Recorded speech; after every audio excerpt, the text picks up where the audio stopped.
सर्वसामान्यांचा आवाज बेधडकपणे मांडणारा न्यूज चॅनल म्हणजेच बेधडक.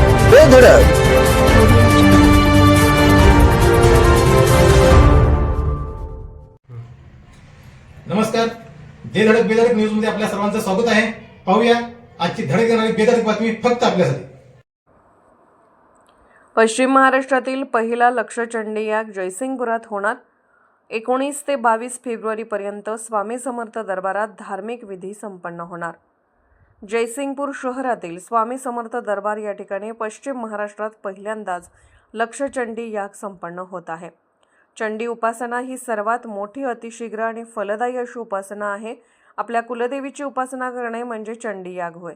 या चंडी याग दरम्यान विधीच्या माध्यमातून दुर्गा सप्तशतीचे पठण व हवन होते. स्वामी समर्थ दरबार जयसिंगपूर येथे मागील काही दिवसांपासून 1,00,000 पाठ वाचून 10,000 पाठांचे हवन केले आहे. हे पूर्ण झाल्यानंतरच लक्षचंडी याग संपन्न होतो. याचे औचित्य साधून गुरुवार दिनांक 19 फेब्रुवारी ते शनिवार दिनांक 21 फेब्रुवारी अखेर स्वामी समर्थ दरबार येथे 151 हवन कुंडावर 10,000 पाठांचे हवन होणार आहे.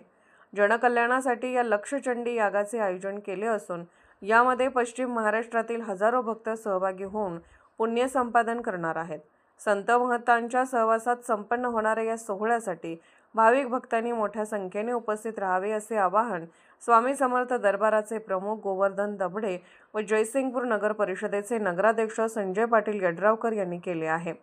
या लक्षचंडी यागाच्या निमित्ताने 22 फेब्रुवारी रोजी स्वामी समर्थ दरबार परिसरात श्री अन्नपूर्णा माता, श्री लक्ष्मीनारायण व श्री राधाकृष्ण मूर्तीची प्राणप्रतिष्ठा विधिवत पद्धतीने होणार असून या मंगलमय सोहळ्याचे आशीर्वचन करवीर पीठाचे जगद्गुरू श्रीमद शंकराचार्य जगद्गुरू स्वामी शांतिगिरीजी महाराज, स्वस्ती श्री जिनसेन भट्टारक भट्टाचार्य महास्वामीजी, योगी निरंजननाथ, परमपूज्य सद्गुरू गणा महाराज, वास्तुविशारद डॉक्टर रविराज अहिरराव, स्वामी समर्थ अन्नछत्र मंडळ अक्कलकोटचे संस्थापक अध्यक्ष जन्मेंजय राजे भोसले, सद्गुरू स्वातीताई खाडे, डॉक्टर यश कश्यपायन, महास्तवीर यांच्या सानिध्यात संपन्न होणार असून या संपूर्ण समारंभाचे अध्यक्ष शिरोळ तालुक्याचे आमदार डॉक्टर राजेंद्र पाटील यड्रावकर व जयसिंगपूरचे नगराध्यक्ष संजय पाटील यड्रावकर भूषवणार आहेत. या प्राणप्रतिष्ठा सोहळ्यासाठी पश्चिम महाराष्ट्र, कोल्हापूर जिल्हा व शिरोळ तालुक्यातील सर्व आजीमाजी मान्यवर लोकप्रतिनिधी देखील उपस्थित राहणार आहेत. तर 4 दिवस संपन्न होणाऱ्या या भव्य धार्मिक विधी सोहळ्यासाठी सर्व भाविक भक्तांनी उपस्थित राहून पुण्य संपादन करावे असे आवाहन संयोजन समितीने केले आहे. आमच्या बेधडक न्यूज चॅनलसाठी आपली लाईक आमच्यासाठी लाख मोलाची आहे. चला तर मग एक लाईक करा, सबस्क्राईब करा आणि बातमी शेअर करून आम्हाला प्रोत्साहन द्या.